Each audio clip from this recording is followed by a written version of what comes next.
Guys, this is for those of you who like me, love me, care about me. There's some of you, but not a bunch. I know this. This is also for my blood family that would love to have seen me die a long time ago. Folks, there's a handful of people who know me today, who actually know me.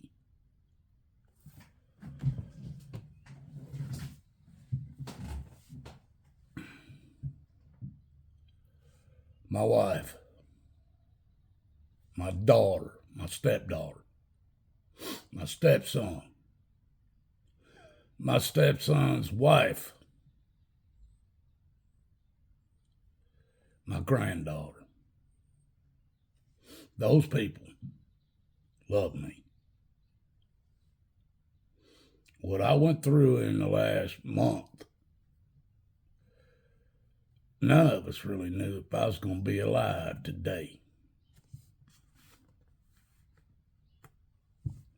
I didn't know.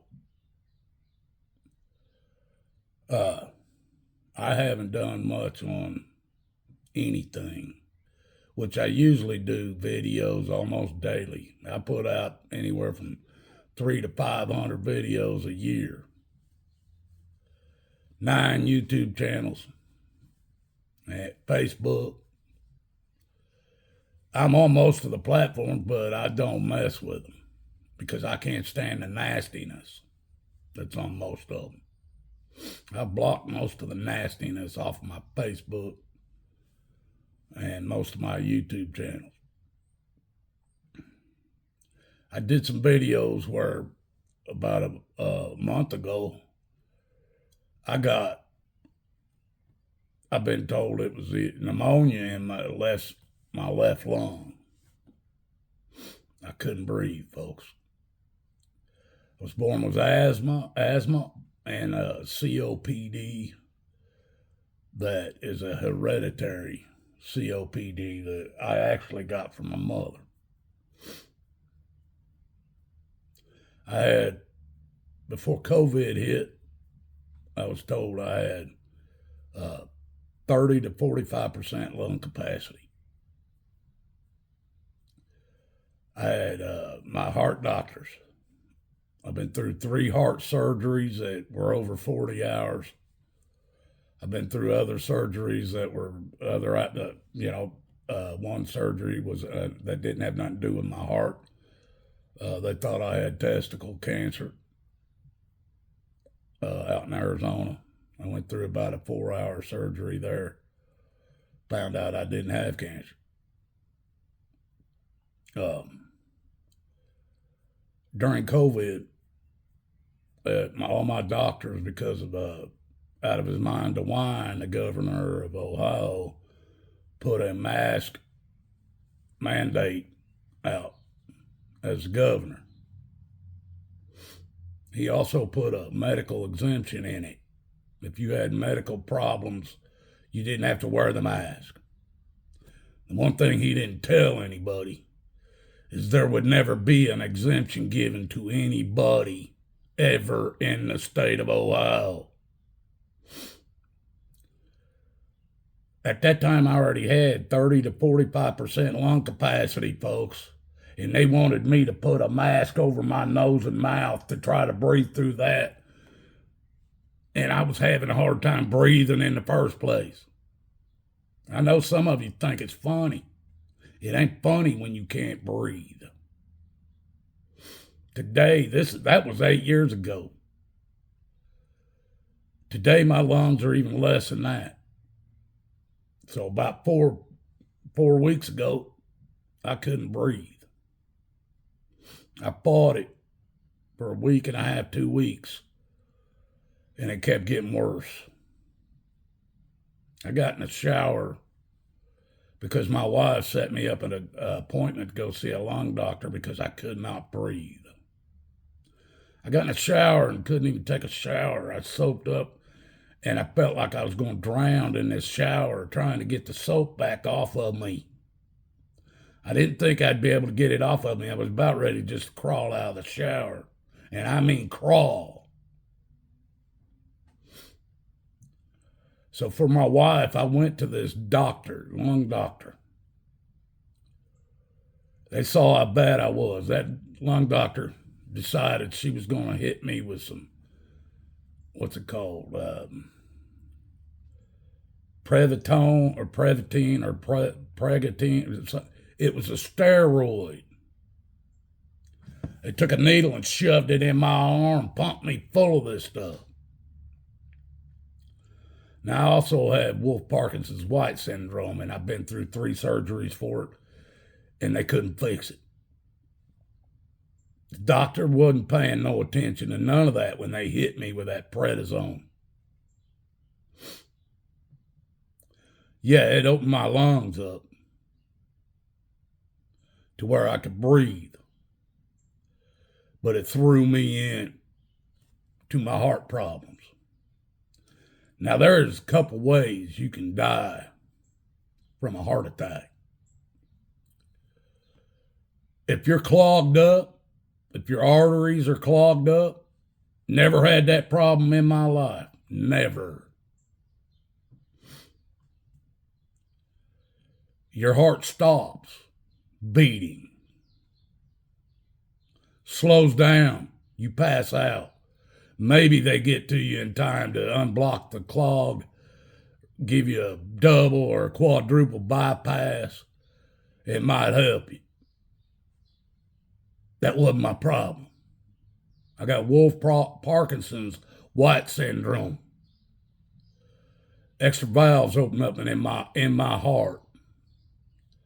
And it makes my heart not stop beating or slow down. It speeds my heart up. It's still a heart attack.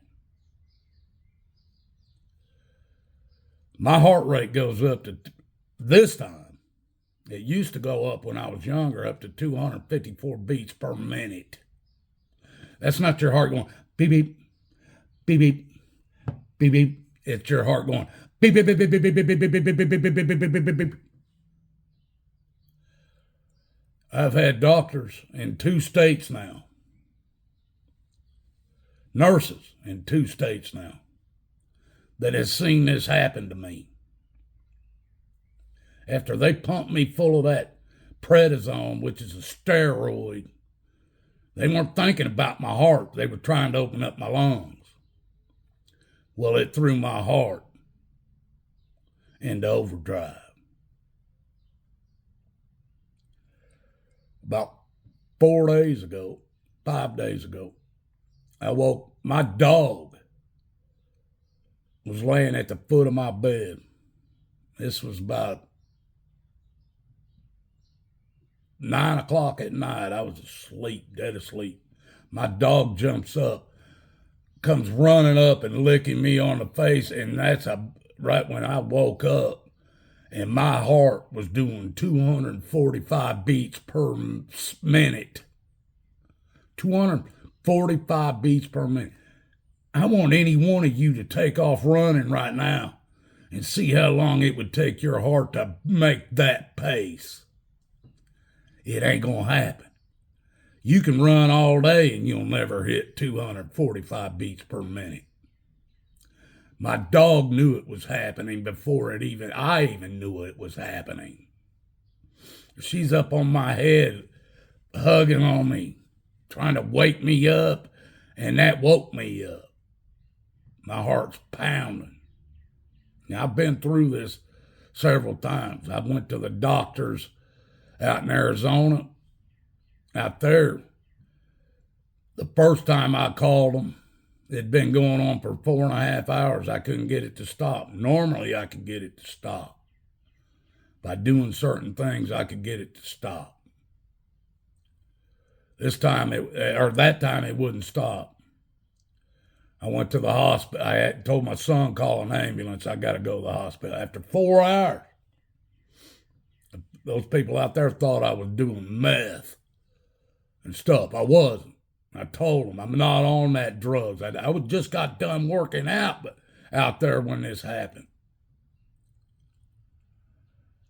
They took me in, and right before they was getting ready to have to use the defibrillators to stop my heart because it was going to explode,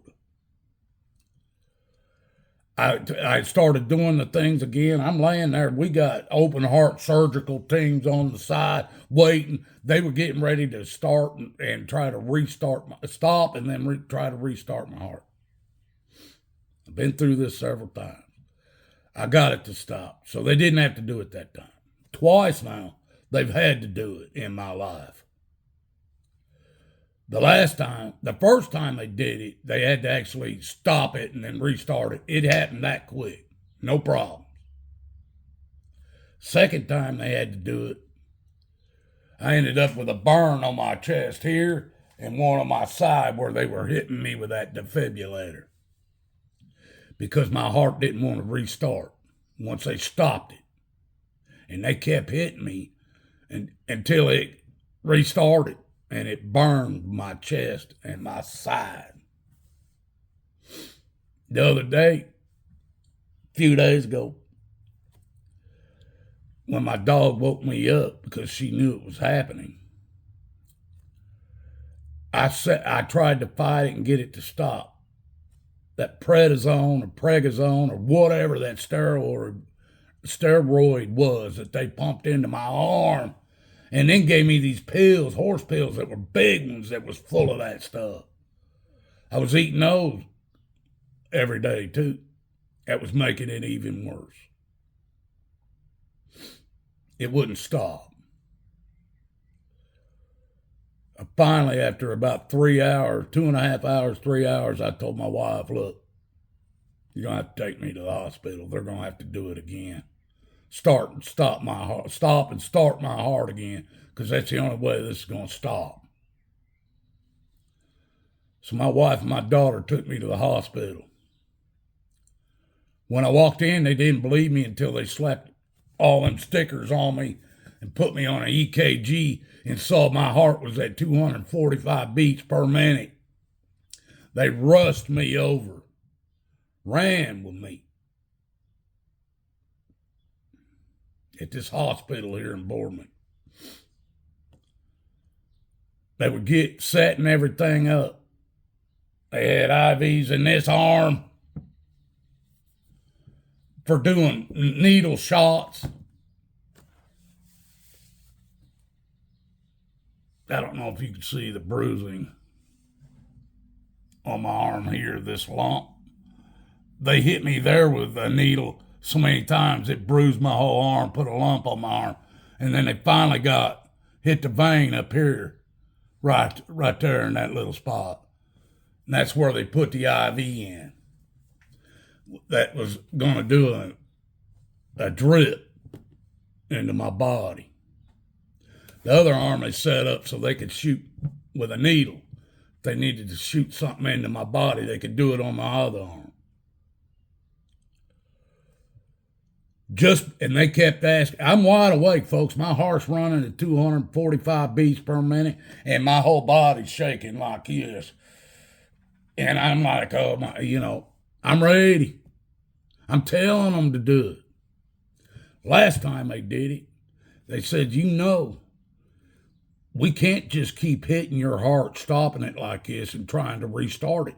It ain't going to happen. It's destroying your heart.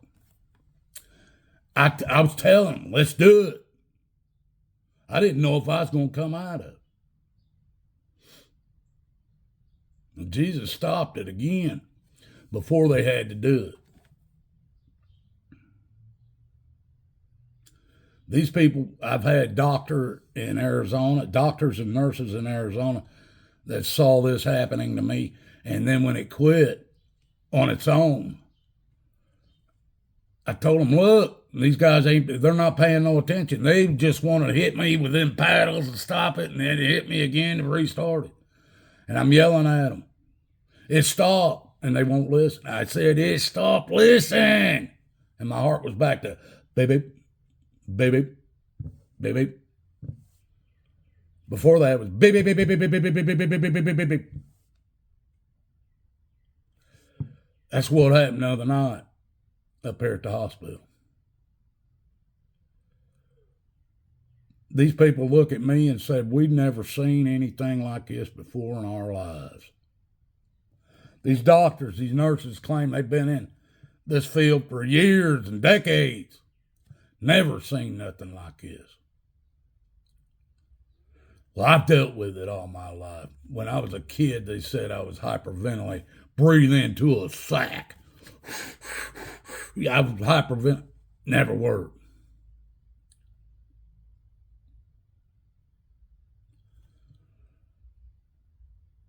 They pumped a drug into me that slowed my heart way down. And then they told me, we're going to have to keep you here. Well, I don't have medical insurance, folks. The last time I did, and I let them do everything they did to me, I ended up having to file bankruptcy on $140,000 worth of medical bills. Me and my wife lost everything. Everything. And I'm supposed to trust these people.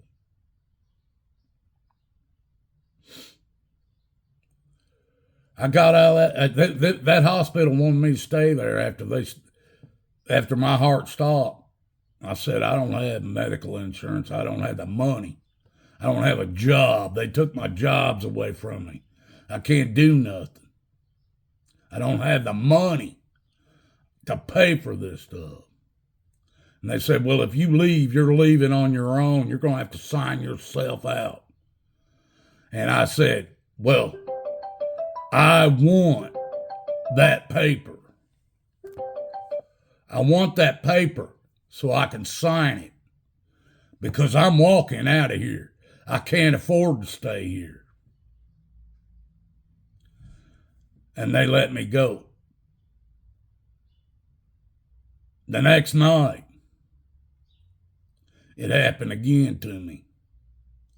Another couple hours go by, and I finally told my wife again, my daughter, let's go. Take me back up there.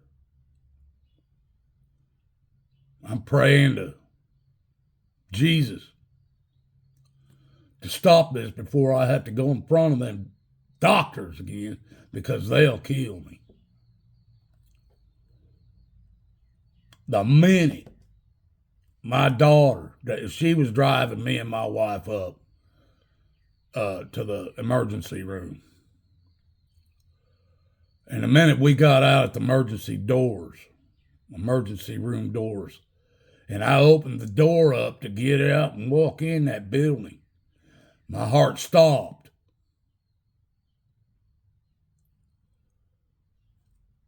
Well, I stood there for a minute and I said, it's done.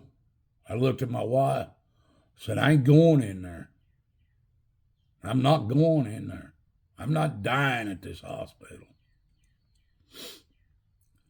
So I got back in the car, and my daughter, she was driving. She pulls over in the parking lot. Said, well, let's sit here for a minute and see if it's going to start up again. I said, all right. We sat there for a little bit. Said, take me home. Now, it happened again later that night. I didn't even tell anybody because I was able to get it to stop. And I don't want to die in a hospital, folks. I'd rather die at home with my loved ones.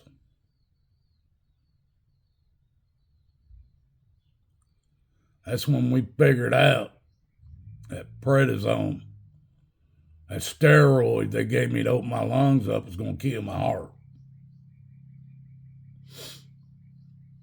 Now, there's a lot of people who call me a liar about a lot of things. There's a lot of people who claim Wolff Parkinson's white syndrome ain't that bad a deal. It's funny because the doctors, they look at me and say, we've never seen anything like that. 3 doctors that I went through surgeries with, one was supposed to be the best in Arizona. The next one was supposed to be the best in the West, out in Arizona. I then came to Indiana because the doctor in Indiana was supposed to be the best in the country. And when he got done with me, he said, you don't need the best in the country. You need the best in the world. And we don't even know who that person is. Now, it's stopped until I went to the lung doctor and got that I had it. I could get it to start. And when it started, I could get it to stop. Till I took that prednisone or whatever that steroid was. I couldn't get it to stop. Till I got that crap out of my body. And this is why I tell you people, just because you go to a doctor don't mean they're going to help you. And they can kill you and nobody can do nothing about it. Just like in this city when they told me when COVID-19 happened, I was going to have to wear a mask. I was told I had 30 to 45% lung capacity, and they wanted me to put a mask over my nose and mouth. And I said, you might as well shoot me first because I'll never put anything over my nose and mouth. I have a hard time breathing. They gave me 2 years in jail, 1 year of probation for not wearing that mask. Judge and prosecutor tried to force a mask on my face, said it ain't happening. And even if they would have put me in a jail cell and told me to wear that mask, I wouldn't have done it. I told them back in, I'll never wear a mask over my face for any one of you.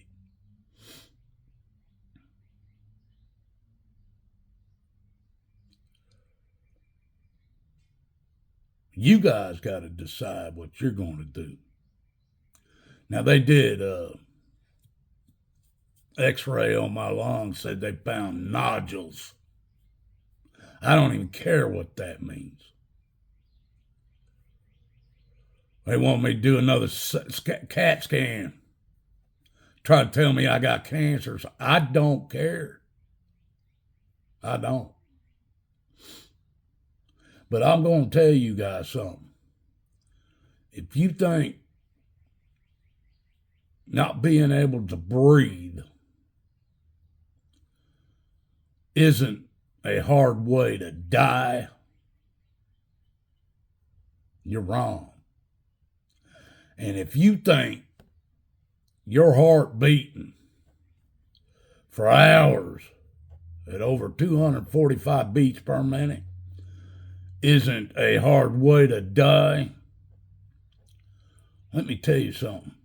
I know when I die, it's going to be either my heart or my lungs. And if it might be both, and I'm going to suffer in the process. I'm going to suffer because I already have.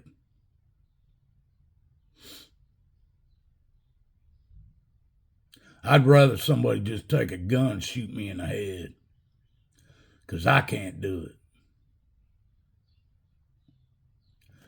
That's what my last month and a half has been. That's why I haven't been doing anything online. Haven't even been watching this stuff.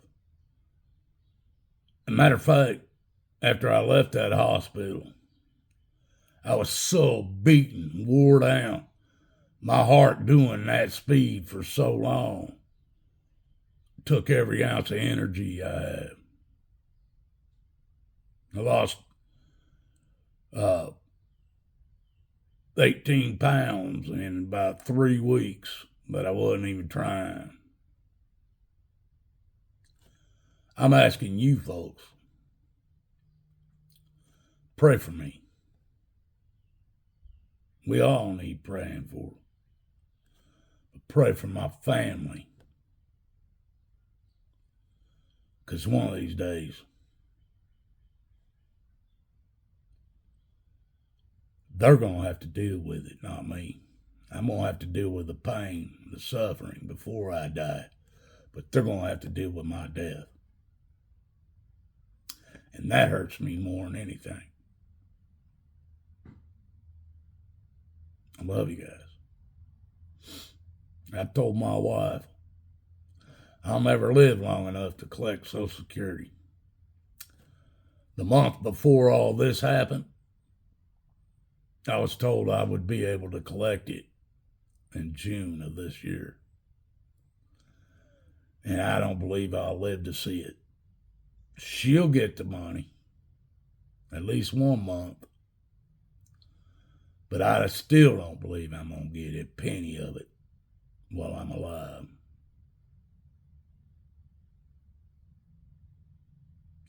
I know you guys think your lives are bad. But when you can't walk to the bathroom without taking every breath for you to do that, then you'll know what my life is. I love you guys. If you don't see me doing anything on Facebook or YouTube, because that's about all I can do anymore,